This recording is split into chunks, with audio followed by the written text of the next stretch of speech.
Hello दोस्तों, नए दिन की शुरुआत है एनसीईआरटी बुक के साथ। एडुटेरिया की तरफ से एक बेहतरीन बुक एनसीईआरटी प्रैक्टिस सेट को लॉन्च किया गया है जो 6 से 12 तक है। आज के क्लास में हम प्रैक्टिस सेट 1 को डिस्कस करेंगे पूरे एक्सप्लेनेशन के साथ।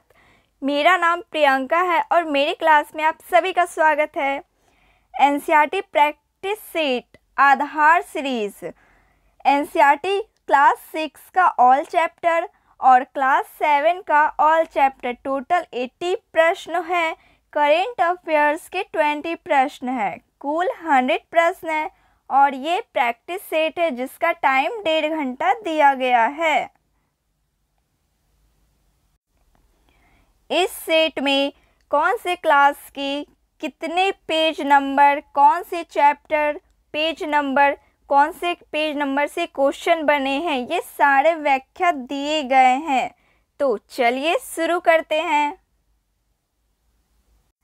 कथक नृत्य भारत के किस भाग से संबंधित है? ऑप्शन ए सही उत्तर, उत्तर भारत।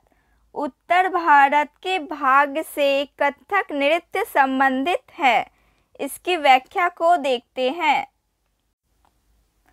कथक शब्द कथा शब्द से निकला है जिसका प्रयोग संस्कृत तथा अन्य भाषाओं में कहानी में किया जाता है। यह नृत्य शैली उत्तर भारत के अनेकों भागों से जुड़ी है।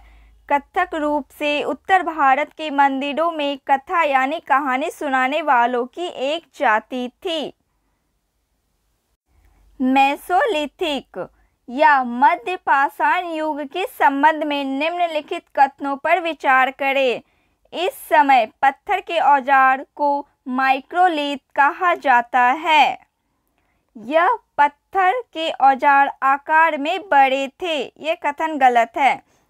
इस समय पुराने किस्म के औजार अनुपस्थित थे। सही उत्तर सी हो जाएगा, केवल एक।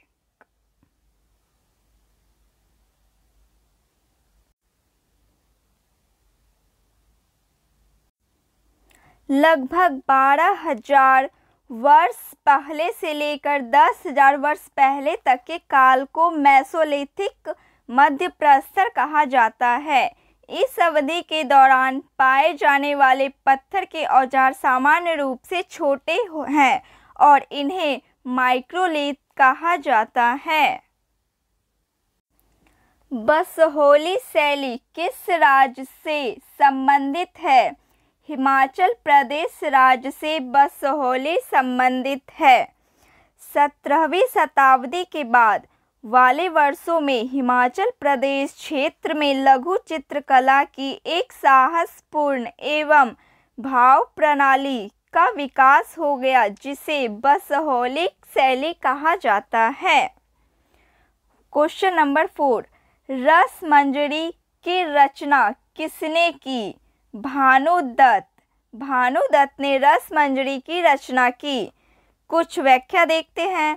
हिमाचल में लघु चित्रकला की जो सबसे लोकप्रिय पुस्तक चित्रित की गई है वह भानुदत्त की रसमंजरी है।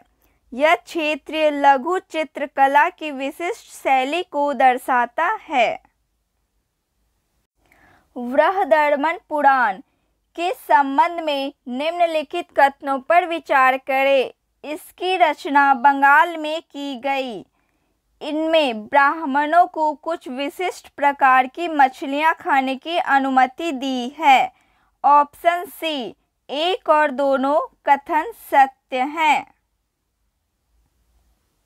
बृहदरम पुराण जो बंगाल में रचित 13वीं शताब्दी का संस्कृत ग्रंथ है। इसके स्थानीय बंगाली संस्कृत के तहत वहां के ब्राह्मणों को कुछ खास किस्में की मछली खाने की अनुमति दे दी थी। क्वेश्चन 6, सही मिलान करें। मुगल बादशाह वर्ष। ऑप्शन बी राइट आंसर हो जाएगा। फारुखसियार 1713 से 1719। आलमगीर द्वितीय 1754 से 1759। शाह आलम द्वितीय 1759 से 1806। अहमद शाह का ऑप्शन ए 1748 से 1744, 1748 से 1754। Option B right answer. Mughal काल में सवाई राजा जय सिंह को किस क्षेत्र की सूबेदार मिली? मालवा। एक्सप्लेनेशन देखते हैं। मुगल काल में प्रभावशाली राजपूत घरानों ने गुजरात और मालवा के लाभदायक सूबों की सूबेदारी का दावा किया। जोधपुर के राजा अजीत सिंह को गुजरात की सूबेदारी और अंबर के सेवई राजा जय सिंह को मालवा की सूबेदारी मिल गई। 1722 में सवाई राजा जय सिंह को आगरा की सूबेदारी मिली। नवपाषाण काल के औजारों के संबंध में निम्नलिखित कथनों पर विचार कीजिए।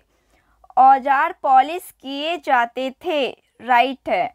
इस अवधि में ओखल और मूसल का प्रयोग अनाज को पीसने के लिए किया जाता था। Option C right answer. इसकी व्याख्या को देखते हैं। लगभग 9500 ईस्वी पूर्व के समय नवपाषाण काल की शुरुआत मानी जाती है। इसी समय कई स्थलों से पत्थर के औजार भी मिले हैं। इनमें से कई औजार पहले के पूरा शासनकालीन औजारों में से भिन्न है, इसलिए इन्हें नवपाषाण कालीन कहा जाता है। इनमें ऐसे उपकरण शामिल हैं जिसमें ठीक काटने के लिए धार की जाती है और अनाज तथा पौधे के उत्पाद पीसने के लिए ओखल और मूसल का उपयोग किया जाता था। ओखल और मूसल का उपयोग अनाज को पीसने के लिए 1000 साल बाद भी आज भी किया जाता है। साथ साथ पूरा शासन प्रकार के उपकरण बनाए और इस्तेमाल किए जाते हैं और उल्लेखनीय है कि औजार हड्डी के भी बने थे। सिख जत्थों तथा मिसलों की संयुक्त सेना को क्या कहा जाता था? दल खालसा। 18वीं शताब्दी में कई योग नेताओं ने नेतृत्व में सिखों ने अपने आप को पहले जत्थों में और बाद में मिसलों में संगठित किया। इन जत्थों और मिसला को संयुक्त सेनाएं दल खालसा कहलाती है। सिखों की राखी व्यवस्था के अंतर्गत उपज का कितना प्रतिशत हिस्सा संरक्षण के लिए किया जाता था? ऑप्शन सी 20%। 18वीं शताब्दी में दल खालसा वैसाखी और दिवाली के पर्वों पर अमृतसर में मिलता था। इन बैठकों में सामूहिक निर्णय लिए जाते थे जिन्हें गुड़मत्ता गुरु के प्रस्ताव कहा जाता था। सिखों में राखी व्यवस्था स्थापित की जिसके अंतर्गत किसानों से उसकी उपज का 20% कर के रूप में लेकर उन्हें संरक्षण प्रदान किया जाता था। त्रिवेदी काल के दौरान प्रचलित राजनीति व्यवस्था के बारे में सत्य कथन का चयन करें। राजा के पास लोगों को एकत्र करने की शक्ति थी। राजा का पुत्र स्वाभाविक रूप से राजा का उत्तरदायित्व होता था। ऑप्शन डी इनमें से कोई नहीं, दोनों कथन गलत हैं। 1500 ईस्वी पूर्व 1100 ईस्वी पूर्व के काल को त्रिवेदिक काल कहा जाता है। त्रिवेदिक काल के दौरान कार्य संपादन के संदर्भ में 2 वर्गों का वर्णन मिलता है। पहला पुरोहित हैं जिन्हें कभी कभी ब्राह्मण भी कहा गया है और जो विभिन्न अनुष्ठानों को संपन्न करवाता है, और दूसरा वर्ग राजाओं का था। उत्तर वैदिक काल की सामाजिक स्थिति के बारे में निम्नलिखित कथनों पर विचार करें। महिलाओं और शूद्रों दोनों वेदों के अध्ययन करने की अनुमति नहीं दी गई थी। अब वर्ण व्यवस्था जन्म के आधार पर तय की जाती है। ऑप्शन सी, एक और दोनों कथन सत्य हैं। प्रशस्ति का अर्थ क्या होता है? प्रशंसा। प्रशस्ति एक विशेष किस्म का अभिलेख है। यह एक संस्कृत शब्द है जिसका अर्थ प्रशंसा होता है। समुद्रगुप्त की नीतियां का वर्णन किसने किया है? हरिसेन ने। सम्राट समुद्रगुप्त के दरबारी कवि हरिसेन थे। उन्होंने समुद्रगुप्त की वीरता की स्मृति में एक प्रसिद्ध कविता लिखी थी। हरिसेन ने प्रयाग शक्ति प्रशस्ति में दक्षिणापथ के शासकों की कितनी संख्या बताई है? टोटल 12। बी, विक्रम संवत की शुरुआत को किस शासक से जोड़कर देखा जाता है? चंद्रगुप्त द्वितीय। 58 ईसा पूर्व में प्रारंभ होने वाले विक्रम संवत को परंपरागत रूप से गुप्त राजा चंद्रगुप्त द्वितीय के नाम से जोड़ा जाता है। हर्षवर्धन को नर्मदा नदी के तट पर किसने रोका? ऑप्शन ए, पुलकेशिन द्वितीय। हर्षवर्धन मगध तथा संभवतः बंगाल को भी जीतकर उन्हें पूर्व में जितनी सफलता मिली थी उतनी सफलता अन्य जगहों पर नहीं मिली। जब उन्होंने नर्मदा नदी को पार कर दक्कन की ओर आगे बढ़ने की कोशिश की तब चालुक्य नरेश पुलकेशिन द्वितीय ने उन्हें रोक दिया। पल्लवों के काल में नगरम किसे कहा जाता है? नगरम एक व्यापारिकों के संगठन को नगरम कहा जाता है। नगरम पल्लव वंश के व्यापारियों के एक संगठन का नाम था। संभवतः इस सभाओं पर धनी तथा शक्तिशाली भूस्वामियों और व्यापारियों का नियंत्रण था।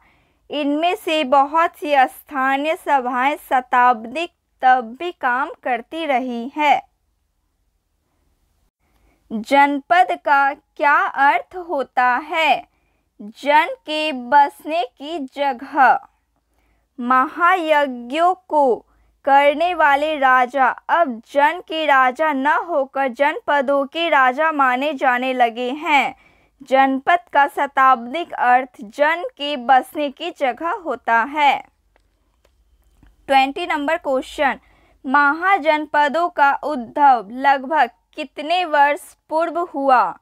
ऑप्शन बी, 2500 साल पहले। करीब 2500 वर्ष पहले कुछ जनपद अधिक महत्वपूर्ण हो गए। इन्हें महाजनपद कहा जाने लगा। लगातार महाजनपदों की एक राजधानी होती थी। कई राजधानियां में किलेबंदी की गई थी, अर्थात इनके चारों ओर लकड़ी, ईंट या पत्थर की ऊंची दीवारें बनाई गई थी।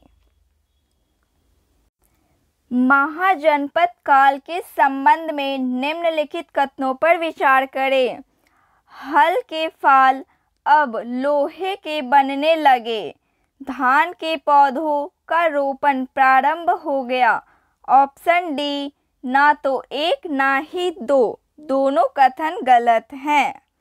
महाजनपद युग में कृषि के क्षेत्र में दो बड़े परिवर्तन आए।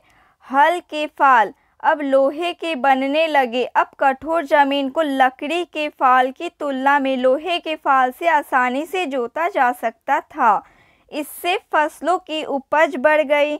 दूसरे, लोगों ने धान के पौधे का रोपण शुरू किया, अर्थात खेतों के बीच छिड़ककर धान उपजाने के बजाय धान की पौधा तैयार करने उनका रोपण शुरू किया गया।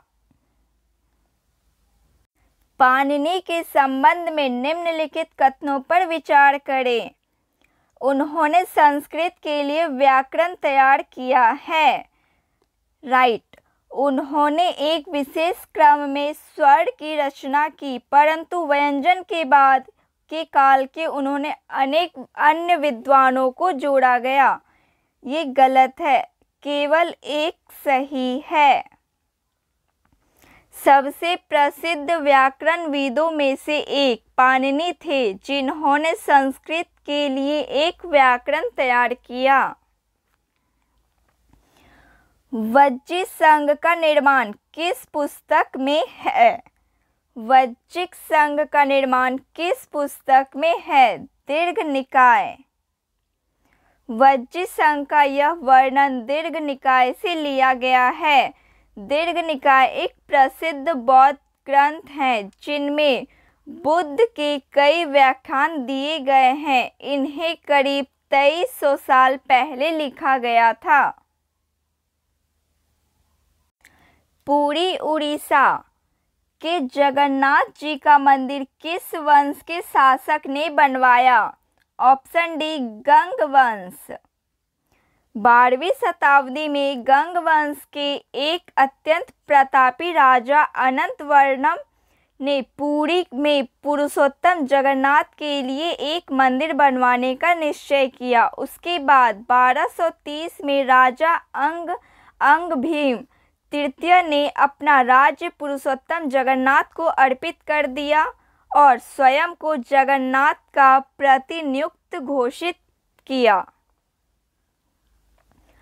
अकबर ने बंगाल को किस वर्ष जीता? अकबर ने बंगाल को किस वर्ष जीता? 1586। 18वीं शताब्दी के पाल वंश शासकों के अंतर्गत एक क्षेत्रीय राज्य बंगाल का उद्भव हो गया। 14वीं से 16वीं शताब्दियों के बीच बंगाल पर सुल्तानों का शासन रहा, जो दिल्ली में स्थित शासकों के स्वतंत्र थे। 1586 में जब अकबर ने इस प्रदेश बंगाल को जीत लिया तो उसे सूबा माना जाने लगा। उस समय प्रशासन की भाषा को फारसी थी। तो फारसी थी, लेकिन बंगाली एक क्षेत्रीय भाषा के रूप में विकसित हो रही थी। दक्षिण भारतीय भक्ति संतों के बारे में सत्य कथन का चयन करें। नयनार शैव संत थे, ये कथन सत्य है। अलवार वैष्णव संत थे, ये कथन सत्य है। यह संत केवल अप्रदृश्य समझे जाने वाले पुलैया तथा पनार जातियों के लोग थे, ये गलत है।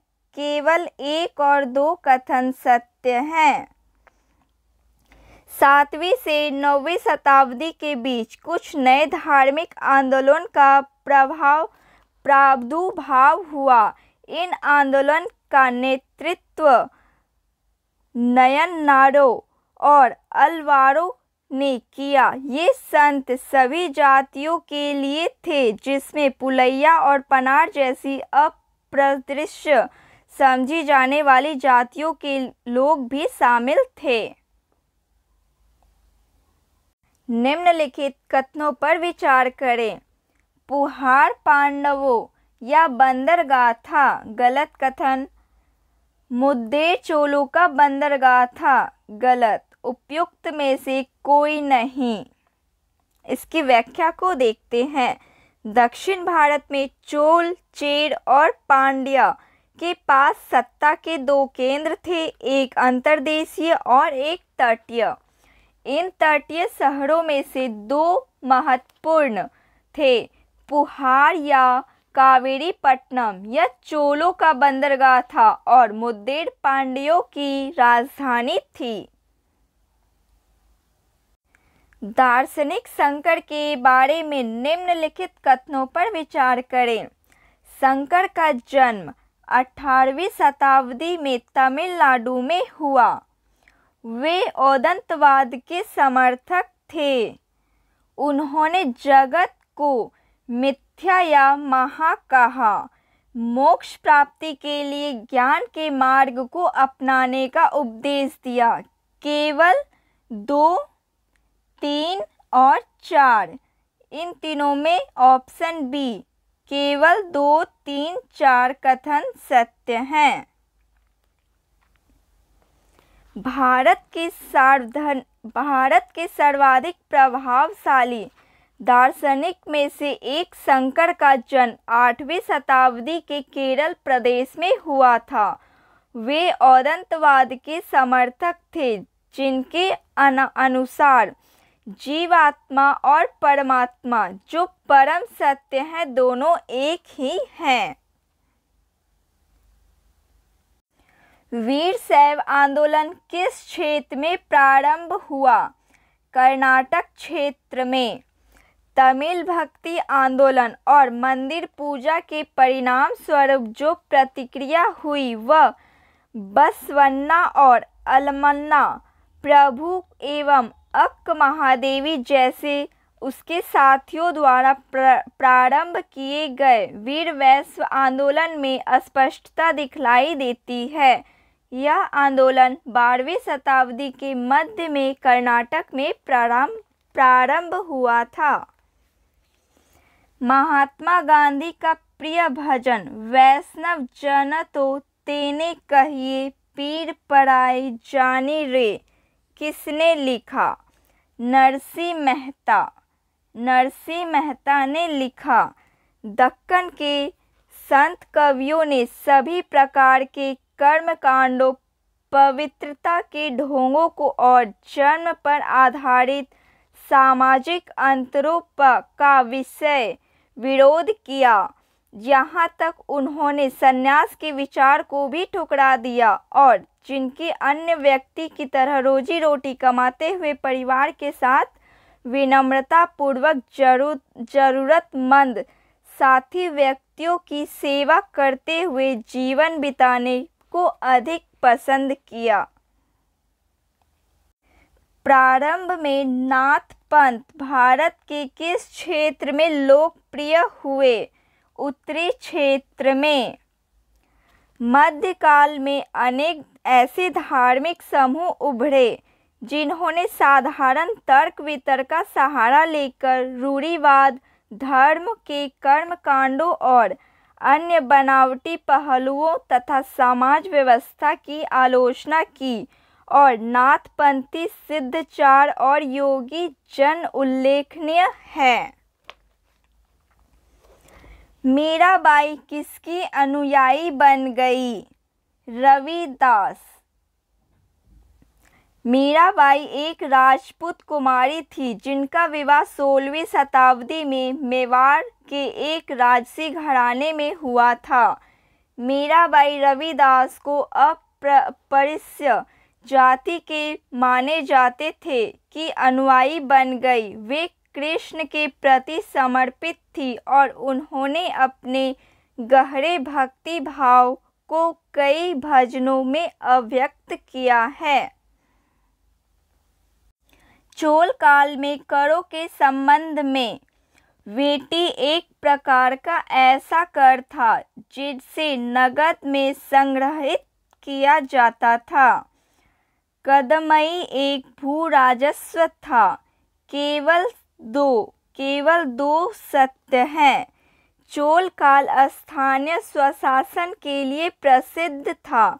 तमिलनाडु में शासन करने वाली चोलों के शिलालेखों में विभिन्न प्रकार के करों के लिए 400 से अधिक शब्द हैं। कबीर का जन्म किस परिवार में हुआ था? कबीर का जन्म जुलाहा परिवार में हुआ था।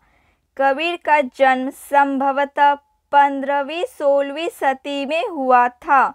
वे एक आध्यात्मिक प्रभावशाली संत थे। उनका पालन पोषण बनारस में या उसके आसपास के मुसलमानों जुलाहा यानी बुनकर परिवार में हुआ था। लंगर व्यवस्था की शुरुआत किसने की? लंगर व्यवस्था की शुरुआत गुरु नानक ने की।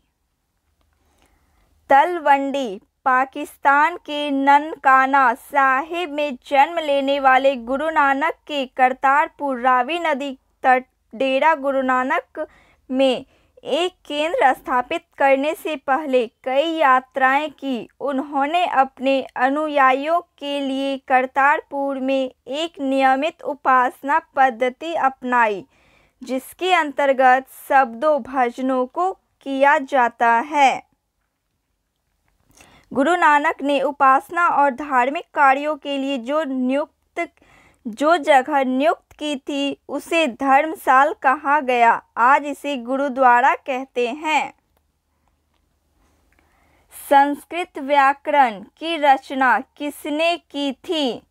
पाणिनि ने। पाणिनि ने संस्कृत व्याकरण की रचना की थी। पाणिनि ने संस्कृत भाषा के व्याकरण की रचना की। उन्होंने स्वरों तथा व्यंजनों को एक विशेष क्रम में रखा, उनके आधार पर सूत्रों की रचना की। स्वामी महावीर ने अपनी शिक्षा किस भाषा में दी थी? प्राकृत भाषा में। प्राकृति भाषा में। स्वामी महावीर ने अपनी शिक्षा प्राकृत भाषा में दी थी। यही कारण है साधारण जन भी उन्हें तथा उनके अनुयायियों की शिक्षाओं को समझ सके। जैन धर्म के संदर्भ में मुख्यतः व्यापारियों ने जैन धर्म का समर्थन किया। साधारण किसान वर्गों के लोगों ने जैन धर्म को स्वीकार नहीं किया। इनमें से दोनों कथन सत्य हैं। Option C right answer. संघ में रहने वाले बौद्ध भिक्षु के लिए बनाए गए नए नियमों का संकलन किस ग्रंथ में मिलता है? विनय पिटक। महावीर तथा बुद्ध दोनों का ही मानना था कि घर का त्याग करने पे ही सच्चे ज्ञान की प्राप्ति हो सकती है। ऐसे लोगों के लिए उन्होंने संघ नामक संगठन बनाया, जहां घर का त्याग करने वाले लोग एक साथ रह सके। संघ में रहने वाले बौद्ध भिक्षुओं के लिए बनाए गए नियम विनय पिटक नामक ग्रंथ में मिलते हैं।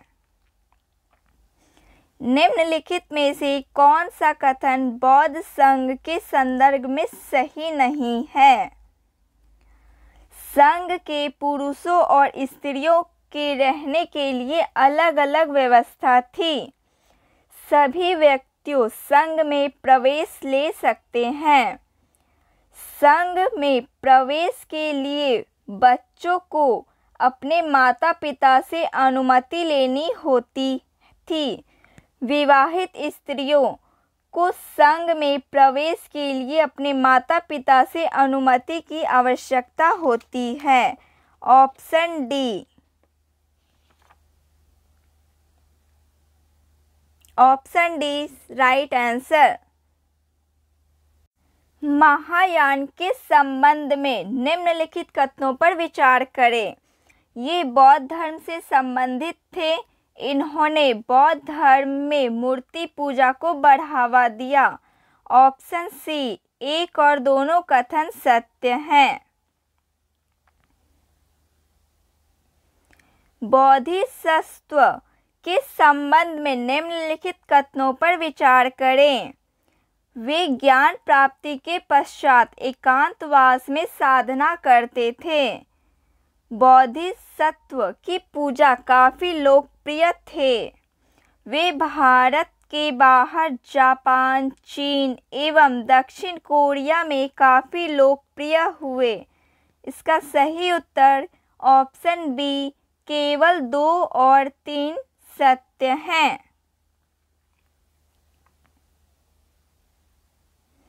भारत की यात्रा पर आए निम्नलिखित चीनी बौद्ध तीर्थयात्रियों का कालक्रम के अनुसार सही क्रम चुनिए। ऑप्शन बी फाहियान, हेंगसोंग और Itsing. Option B right answer. Chandragupta Maurya के दरबार में जो पश्चिम एशिया के यूनानी राजा सेल्यूकस निकेटर का राजदूत था, उसका नाम क्या था? मैग्नेस्थिस चंद्रगुप्त मौर्य के दरबार में यूनानी राजा सेल्यूकस निकेटर का राजदूत था। निम्नलिखित में से कौन सा भारत में आए विदेशी आक्रमणकारियों का सही क्रम है? Option C, Hind, Yavana, Shaka, Hind, Parthian और Kushan. Option C right answer, Hind, Yavana, Shaka, Hind, Parthian और कुषाण। अशोक ने जगह जगह जाकर लोगों को शिक्षा देने के लिए अधिकारियों की नियुक्ति की। इन अधिकारियों को निम्नलिखित में से किस नाम से जाना जाता है? धम्म महामात्र के नाम से जाना जाता है। अशोक के संबंध में निम्नलिखित कथनों पर विचार करें। अशोक ऐसा पहला शासक था जिसने अभिलेखों द्वारा जनता तक अपना संदेश पहुंचाने की कोशिश की। अशोक के ज़्यादातर अभिलेख सोरोष्टी लिपि में है। अशोक ने अपने एक अभिलेख में कलिंग युद्ध का वर्णन किया है। ऑप्शन सी केवल 1 और 3 सही है। अशोक के ज़्यादातर अभिलेख प्राकृत भाषा और ब्राह्मी लिपि में है, न कि सोरोष्टी लिपि में। अशोक ने अपने 13वें शिलालेख में कलिंग युद्ध का वर्णन किया है। मुगलों की जहांगीर दिल्ली सुल्तानों में किसकी दरबार है? Option C इक्वता। मनसबदारी व्यवस्था मुगल साम्राज्य की मजबूत नींव थी। मनसबदारों और अपने वेतन राजस्व कार्य के रूप में प्राप्त होता था, जिन्हें जहांगीर कहा जाता था, जो कुछ हद तक इक्वताओं की तरह थे। 14वीं शताब्दी के ग्रंथ लीला तिलकमम के बारे में सत्य कथन का चयन करें। यह केरल के मलयालम में लिखी गई ऐसी पहली साहित्य पुस्तक है जो व्याकरण और काव्य से संबंधित है। ये कथन गलत है। इस पुस्तक की रचना केवल संस्कृत भाषा में की गई थी। उपयुक्त में से कोई नहीं। Option D right answer.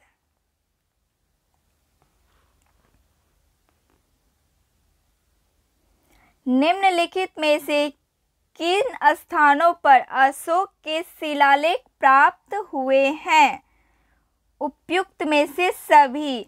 Ashok के शिलालेख प्राप्त हुए हैं कांधार, ब्रह्मगिरी, जोगर, गिरनार और लुम्बिनी।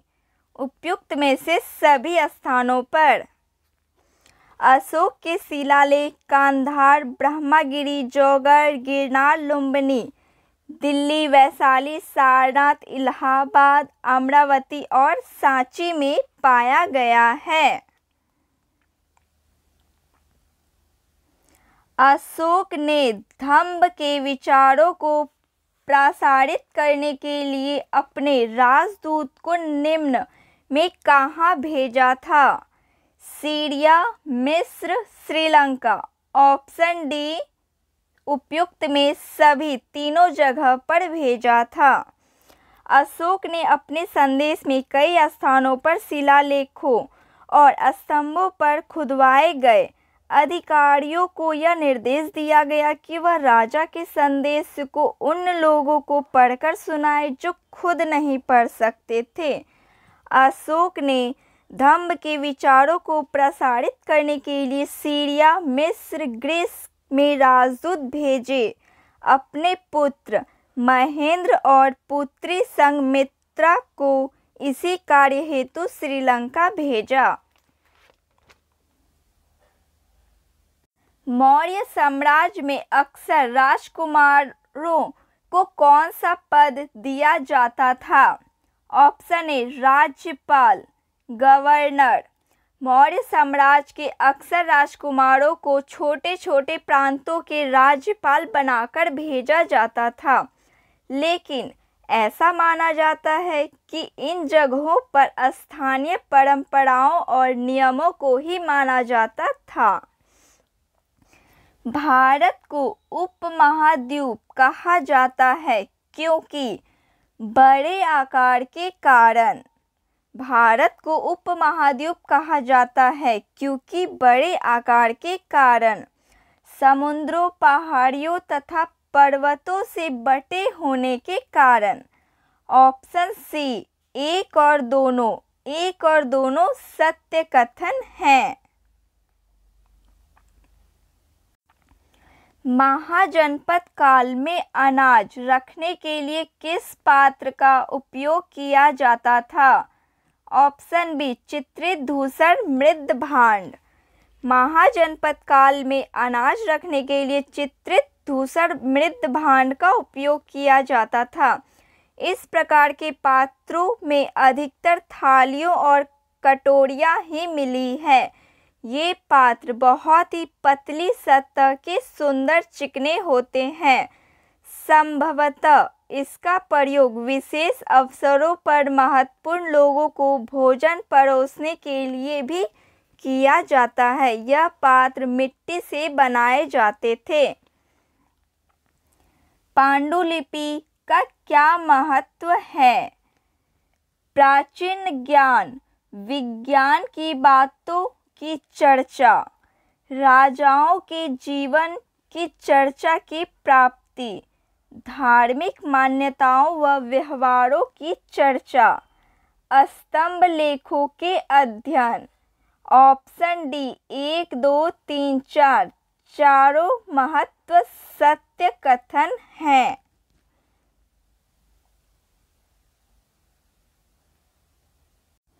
निम्नलिखित में से कौन कुषाणों की दूसरी राजधानी रही है? मथुरा। कनिष्क कुषाण साम्राज्य का सबसे शक्तिशाली शासक था। उसके साम्राज्य की राजधानी पुरुषपुर पेशेवर थी। अरिकामेडु नामक प्राचीन पत्तन निम्नलिखित में से कहाँ स्थित है? पुद्दुचेरी में स्थित है। अरिकामेडी पुद्दुचेरी में अवस्थित है। लगभग 2200 से 1900 साल पहले अरिकामेडु एक पत्तन था। यहाँ ईंटों से बना एक ढांचा मिला है जो संभवतः गोदाम रहा हो। जातक कथाओं का संकलन निम्नलिखित में से किसके द्वार गया था? ऑप्शन ए बौद्ध अनुयायियों के द्वार। जातक या जातक कथाएं बौद्ध ग्रंथ त्रिपिटक का सुत्त पिटक अंतर्गत निकाय का भाग है। इन कथाओं में भगवान बुद्ध की कथाएं हैं जो मान्यता है कि गौतम बुद्ध जी के द्वारा कहे गए। हालांकि कुछ विद्वानों का मानना है कुछ जातक कथाएं गौतम बुद्ध के निर्वाण के बाद उसे शिष्यों द्वारा कही गई है। दक्षिण भारत तमिल क्षेत्र में बड़ी भूस्वामी को क्या कहा जाता था? ऑप्शन डी वेलल्ला कृषि जमींदारों का एक विशिष्ट वर्ग था जिसमें संगम युग के दौरान प्राचीन तमिल व्यवस्था के अभिजात वर्ग का गठन किया था। दक्षिण भारत के तमिल क्षेत्रों में बड़ी भूस्वामी को वेलल्ला, साधारण हलवाहों को उग्नवाड़ और भूमिहीन मजदूर को दास, कैडिसियार और अदीमई कहलाते थे। अफगानिस्तान से प्राप्त होने वाले कांधार अभिलेख के संबंध में निम्नलिखित कथनों पर विचार करें। अभिलेख पर अशोक शासक का आदेश उत्कीर्ण करवाया गया है। इसे ब्राह्मी भाषा में लिखा गया है। सही ऑप्शन है ए, केवल एक सत्य कथन है।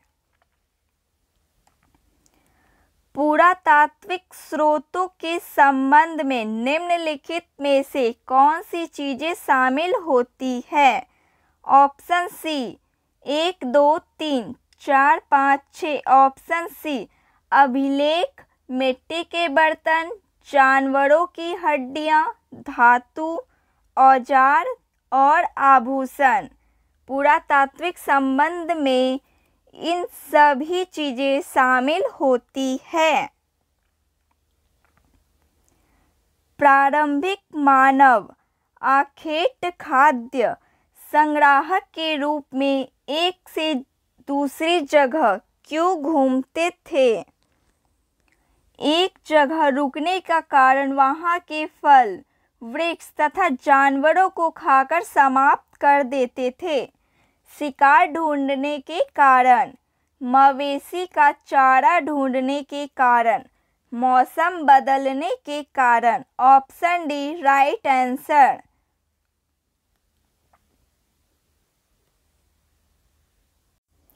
आहत सिक्के के संदर्भ में निम्नलिखित कथनों पर विचार कीजिए। आहत सिक्के सामान्यतः आयताकार, वर्गाकार या गोलाकार होते थे। आहत सिक्के को सामान्यतः ढालकर बनाया जाता था। यह सिक्के चांदी या तांबे के विभिन्न आकृतियों में होते थे। ऑप्शन बी केवल टू गलत कथन है।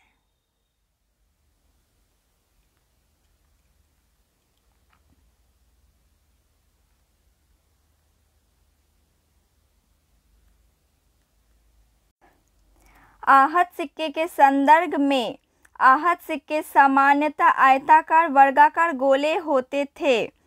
आहत सिक्के को सामान्यतः ढालकर बनाया जाता था।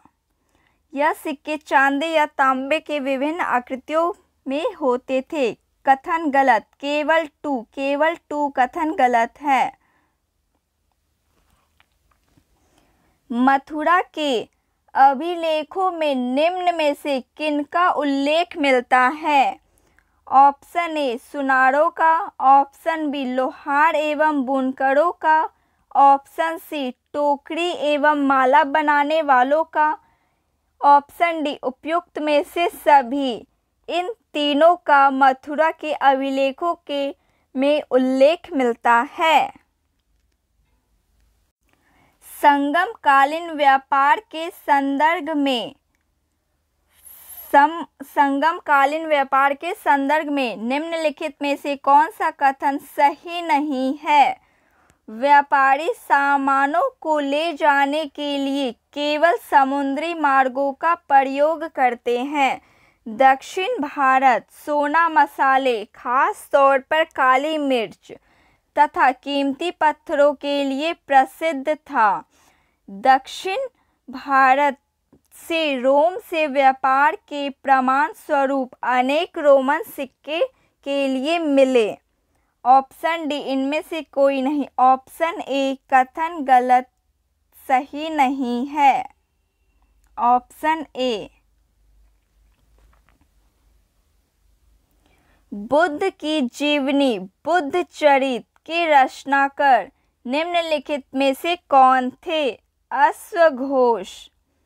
बुद्ध की जीवनी, बुद्ध चरित के रचनाकार कवि अश्वघोष थे। ये कुषाणों के सबसे प्रसिद्ध शासक कनिष्क के दरबार में रहते थे। पार्श्व और वसुमित्र जैसे बौद्ध दार्शनिक तथा नागार्जुन जैसे विद्वान कनिष्क के दरबार में विद्यमान थे। बौद्ध धर्म के प्रसार के संदर्भ में बौद्ध धर्म दक्षिण पूर्व की ओर श्रीलंका, म्यांमार, थाईलैंड तथा इंडोनेशिया सहित दक्षिण पूर्व एशिया के अन्य भागों में फैला। इन क्षेत्रों में थेरवाद नामक बौद्ध धर्म का आरंभिक रूप कहीं अधिक प्रचलित था। Option C right answer. 1 और दोनों कथन सत्य हैं, सही है। प्रायः स्तूपों के चारों ओर परिक्रमा करने के लिए एक वृत्ताकार पथ होता है जो कहलाता है प्रदक्षिणा।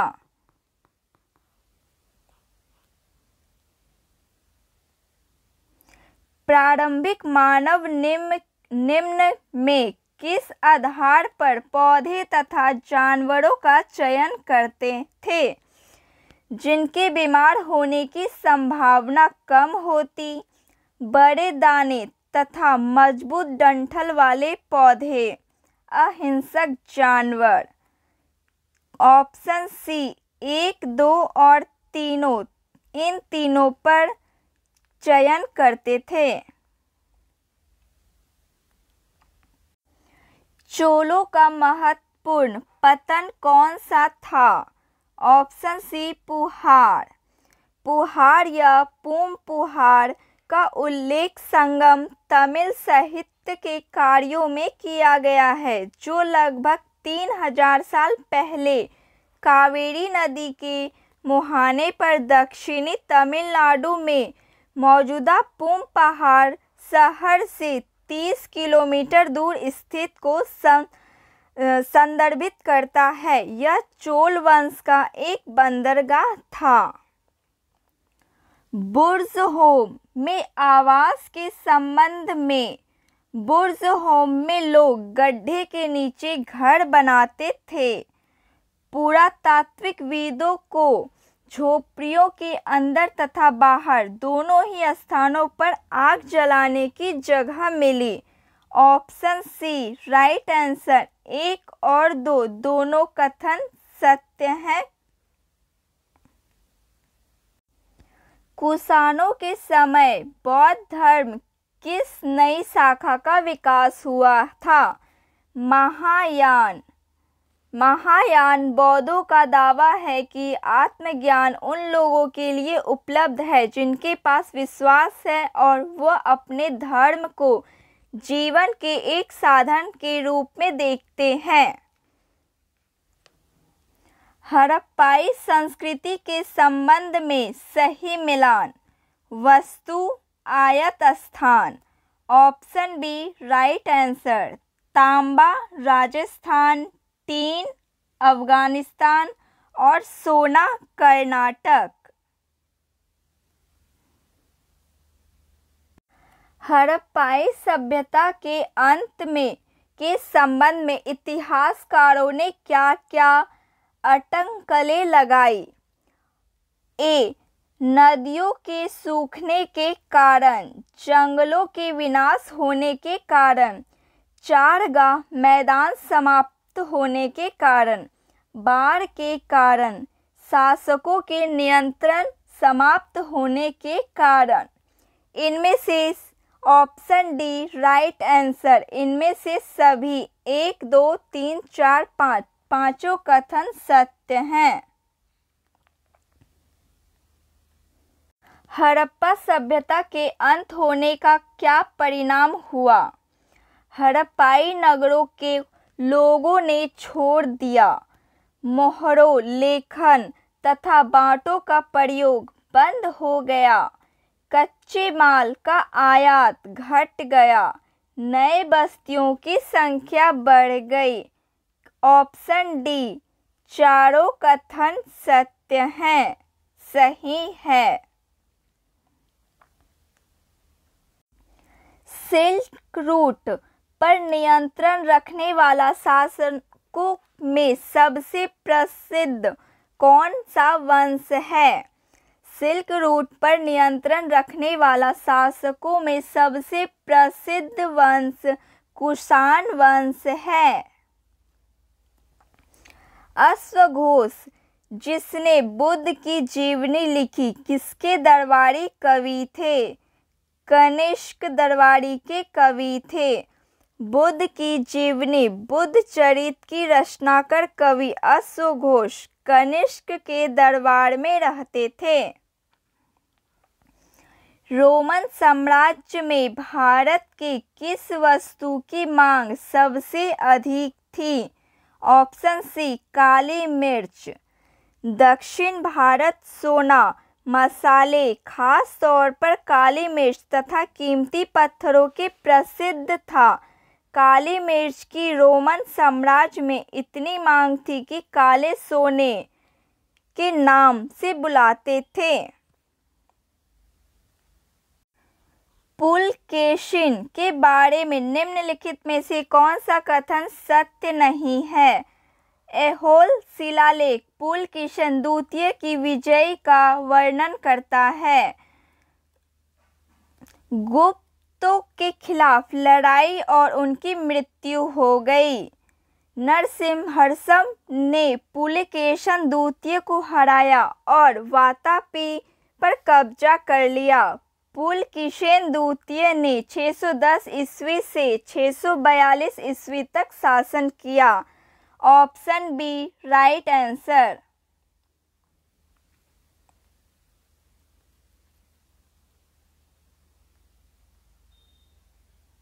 जाट राज्य अपने किस राजा के समय शक्तिशाली रूप से उभरा? सूरजमल। सूरजमल ने 18वीं शताब्दी में शासन किया था। वे जाट सरदार के बदन सिंह के पुत्र थे। वह एक महान नेता, महान सेनानी, महान राजनीतिज्ञ और अपने समय के एक महान राजनेता थे। इनके समय में जाट राजा एक ताकतवर क्षेत्र के रूप में उभरा था। 81 से 100 तक करेंट अफेयर के सवाल हैं। क्वेश्चन नंबर 81, 16वें वित्त आयोग के चेयरमैन नियुक्त किए गए? अरविंद पनगाड़िया। नीति आयोग के पूर्व उपाध्यक्ष पहला 16वें वित्त आयोग के सचिव के रूप में नामित ऋत्विक रंजना पांडे। आयोग का कार्यकाल 2026-27 से 2030-31 तक है। 16वें वित्त आयोग के चेयरमैन अरविंद पनगाड़िया। केंद्र सरकार ने पिछले कुछ वर्षों में राष्ट्र विरोधी गतिविधियों में संलिप्त होने का कारण किन संगठनों पर प्रतिबंध लगाया? Tehreek e Hurriyat, Jamaat e Islami, Jammu Kashmir liberation front, Jammu Kashmir democratic front. Option D right answer. किसे हाल ही में एम.एस. स्वामीनाथन पुरस्कार से सम्मानित किया गया? बी.आर. कंबोज। चौधरी चरण सिंह हरियाणा कृषि विश्वविद्यालय के कुलपति प्रोफेसर बी.आर. कंबोज को प्रतिष्ठित एम.एस. स्वामीनाथन पुरस्कार से सम्मानित किया गया। कंबोज को यह अवार्ड कृषि विज्ञान के क्षेत्र में वैज्ञानिक और विस्तार विशेषज्ञ के रूप में उनके योगदान के लिए दिया गया। कर्नाटक के राज्यपाल थावर चंद गहलोत ने उन्हें यह पुरस्कार प्रदान किया। संयुक्त सैन्य अभ्यास डेजर्ट साइक्लोन भारत और किस देश के बीच आयोजित किया जाता है? ऑप्शन सी संयुक्त अरब अमीरात। भारत और संयुक्त अरब अमीरात का संयुक्त सैन्य डेजर्ट साइक्लोन राजस्थान के महाजन में आयोजित किया जा रहा है, जो 15 जनवरी को समाप्त हो चुका है। भारत कितने वर्षों के लिए संयुक्त राष्ट्र सांख्यिकी आयोग के सदस्य के रूप में अपना कार्यकाल शुरू किया है? 4 वर्ष। हाल ही में भारत ने संयुक्त राष्ट्र सांख्यिकी आयोग के सदस्य के रूप में अपना 4 साल का कार्यकाल शुरू किया है। भारतीय नौसेना स्टाफ के उप प्रमुख के रूप में किसे नियुक्त किया गया है? दिनेश के त्रिपाठी। वाइस एडमिरल दिनेश के त्रिपाठी ने आधिकारिक तौर पर नौसेना स्टाफ के रूप में प्रमुख की भूमिका संभाली। इससे पहले वह पश्चिमी नौसेना कमान के flag officer commanding in chief के रूप में कार्यरत थे। भारतीय राष्ट्र महासागर सूचना सेवा केंद्र INCOIS के संदर्भ में यह पर्यावरण, वन और जलवायु परिवर्तन मंत्रालय के तहत एक स्वयं संगठन है। INCOIS भारत में सुनामी के संबंध में भविष्यवाणी और प्रारंभिक चेतावनी के लिए नोडल एजेंसी है। इसकी स्थापना 1999 में हुई थी। इसका मुख्यालय नई दिल्ली में है। सही कथन है केवल एक, option A right answer. X ray polarimeter satellite के संबंध में निम्नलिखित कथनों पर विचार करें। एक्सपोसैट नासा द्वारा लॉन्च किया गया दुनिया का दूसरा उपग्रह आधारित मिशन है जो एक्स-रे पोलरिमेट्री माप के लिए समर्पित है। यह मिशन 5 साल की अवधि के लिए पृथ्वी की निचली कक्षा में संचालित होगा। ऑप्शन बी केवल 2 सही है।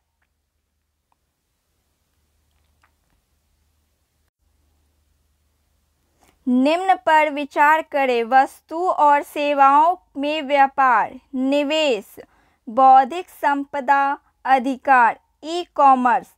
उपयुक्त में से कितने क्षेत्र व्यापक आर्थिक भागीदारी RCEP समझौते में शामिल हैं? इन सभी 4। Option D right answer.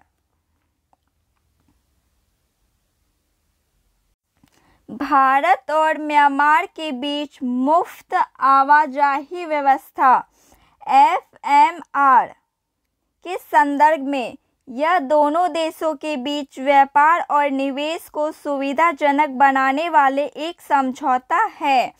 भारतीय नागरिकों को म्यांमार में FMR लाभ प्राप्त करने के लिए म्यांमार सीमा चौकी पर आगमन पर वीज़ा की आवश्यकता थी। भारत म्यांमार सीमा की पूरी लंबाई FMR के अंतर्गत आती है। ऑप्शन डी इनमें से कोई नहीं। वस्तु एवं सेवा कर GST के संदर्भ में निम्नलिखित कथनों पर विचार करें। GST में निर्यातक अपने उत्पादों पर भुगतान नहीं करते, लेकिन वह अपने इनपुट पर भुगतान किए गए पर रिफंड के हकदार हैं। GST केवल वस्तुओं के निर्माण और बिक्री पर लगाया जाता है। GST व्यवस्था के तहत वस्तुओं और सेवाओं को उनकी केवल आवश्यकता प्रकृति के आधार पर विभिन्न कर स्लैब में वर्गीकृत किया जाता है। राइट आंसर है केवल एक, ऑप्शन ए राइट आंसर। निम्नलिखित में से कौन सा अंतर्राष्ट्रीय संगठन वैश्विक परमाणु आदेश GNO अनुपालन सुनिश्चित करने के लिए परमाणु गतिविधियों की निगरानी और विनियमन में भूमिका निभाता है? ऑप्शन ए अंतर्राष्ट्रीय परमाणु ऊर्जा एजेंसी। निम्नलिखित कथनों पर विचार करें। मालदीव में इंडिया आउट अभियान का प्राथमिक उद्देश्य भारत जुड़ी सभी बुनियादी ढांचा परियोजनाओं को रोकना है। भारत मालदीव को आतंकवाद, मादक पदार्थों की तस्करी, नशीले पदार्थों और विभिन्न समुद्री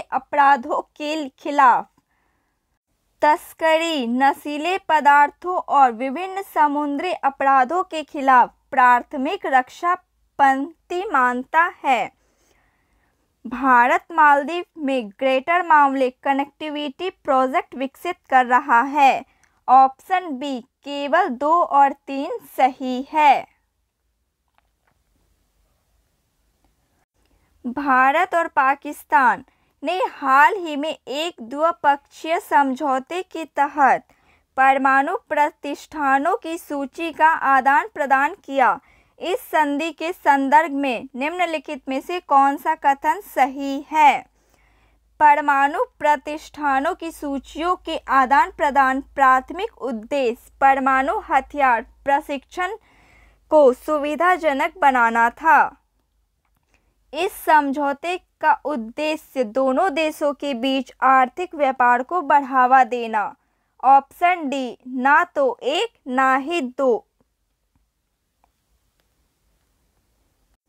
हाल ही में किस राज्य में हर जिले में ड्रोन पुलिस यूनिट स्थापना होगी? बिहार राज्य में।